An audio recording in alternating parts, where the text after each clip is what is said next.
네, 어느덧 개전 8개월을 넘긴 러시아와 우크라이나 간의 전쟁입니다.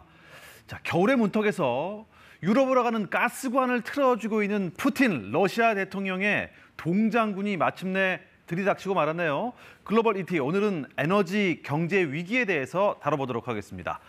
홍석호 기자와 함께합니다. 안녕하십니까? 네, 안녕하세요. 네, 자, A, B, C, D, E라는 알파벳을 들고 나오셨어요, 홍 기자. 이게 무슨 내용입니까? 네, 세계 경제를 흔들고 있는 이 국가발 위험을 한번 정리해봤어요. 네.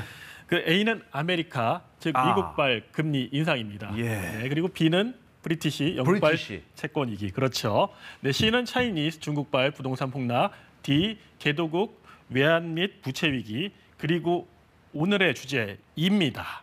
유럽발 에너지 안보 위기입니다. 유럽의 첫 번째군요. 네, 겨울이 다가오면서 유럽에선 장작이나 석탄 등의 옛날 식대감이 불티나게 팔리고 있다는데요.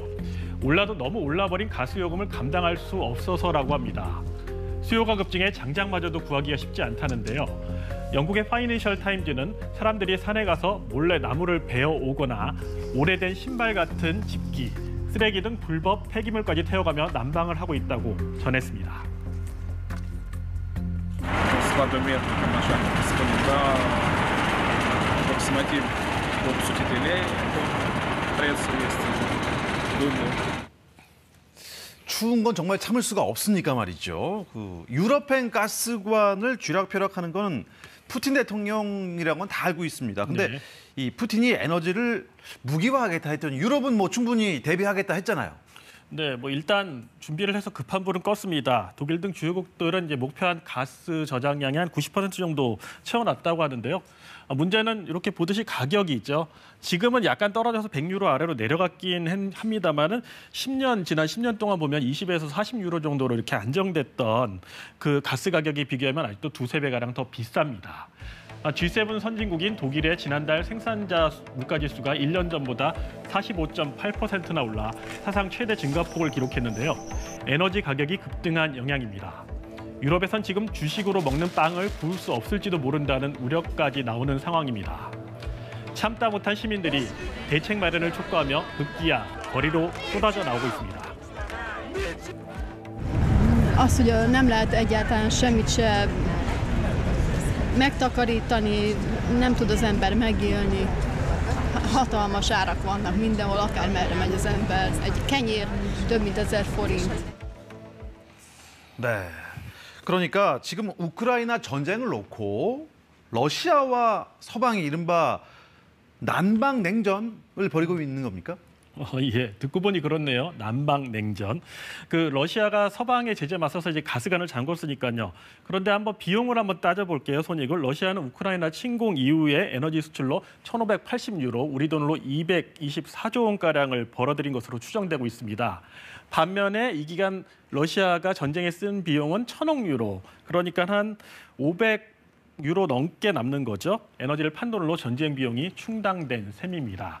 이런 상황에서 유럽이 대동단결에 대러시아 제재를 계속 이어나갈 수 있을지가 관심인데요. 자국 중심주의 극우파의 집권으로 약한 고리로 지목됐던 이탈리아가 러시아의 에너지 무기화에도 불구하고 우크라이나 지지 의사를 명확히 밝혔습니다. Cedere al ricatto di Putin sull'energia non risolverebbe il problema. Lo aggraverebbe aprendo la strada a ulteriori pretese e ricatti, con futuri aumenti dell'energia ancora maggiori di quelli che abbiamo conosciuto in questi mesi. 이탈리아는 뭐 우크라이나를 확실히 지지하는 것 같습니다. 그렇다면 도대체 러시아는 어디다가 이 에너지를 팔아서 수익을 낸 거예요? 네, 보면 뭐 푸틴과 친할 것 같은 지도자 하면은 시진핑. 중국입니다. 중국이군요. 네, 중국이 이번 전쟁 기간 러시아로부터 사들인 에너지 구매 총액은 510억 달러, 우리 돈 73조 원을 넘었는데요. 지난해 같은 기간보다 70%나 증가한 겁니다. 서방의 제재로 유럽 수출길이 막힌 러시아로부터 에너지를 싼 값에 사들인 거죠. 게다가 중국은 에너지난을 겪고 있는 유럽에 태양광 모듈 수출도 늘리고 있습니다. 올해 1월에서 8월까지 중국의 태양광 모듈 수출액을 357억 7천만 달러, 우리 돈으로 약 51조 원을 기록해 지난해 전체 수출 규모를 넘어섰습니다. 야, 중국은 그러니까 이 전쟁이라는 틈을 타서 유럽에 태양광까지 팔았고 이익을 챙기고 있는데 그런데 이런 행태를 글쎄요, 미국이 가만히 보고만 있을까요? 미국도 일단 조금 이익은 챙기고 있어요. 원유 세계 1위 생산량 기록하고 있고요. 천연가스 매장량도 풍부합니다.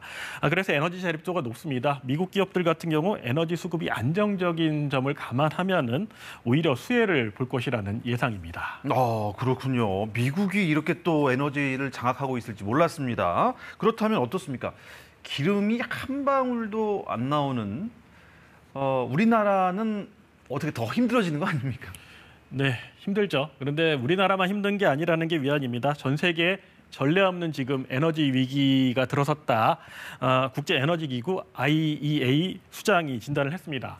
발언을 짚어볼게요. 처음 진짜 표현을 써가며 진짜 위기임을 강조하고 있습니다.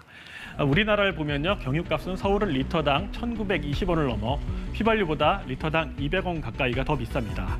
그리고 등유값, 1년 새 2배 가까이 뛰어 휘발유값까지 넘보고 있는데요. 미국도 수요가 공급을 크게 앞지르고 있는 상황에서 소비자들은 비싼 기름값을 지불하고 있습니다. 중국도 최근 휘발유와 경유 가격을 또 올렸는데요. 미국의 워싱턴 포스트지는 에너지 시장이 복잡하게 얽혀있기 때문이라고 분석했습니다. 에너지 자원의 또 다른 축 오펙 플러스도 원유 감산에 나선 상황이고요. 러시아의 우크라이나 침공이라는 안보 문제로 촉발된 에너지 위기는 지구촌 서민들의 삶에 광범위하게 어두운 그림자를 드리우고 있습니다.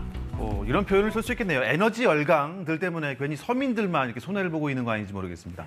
홍서우 기자 잘 들었습니다. 고맙습니다.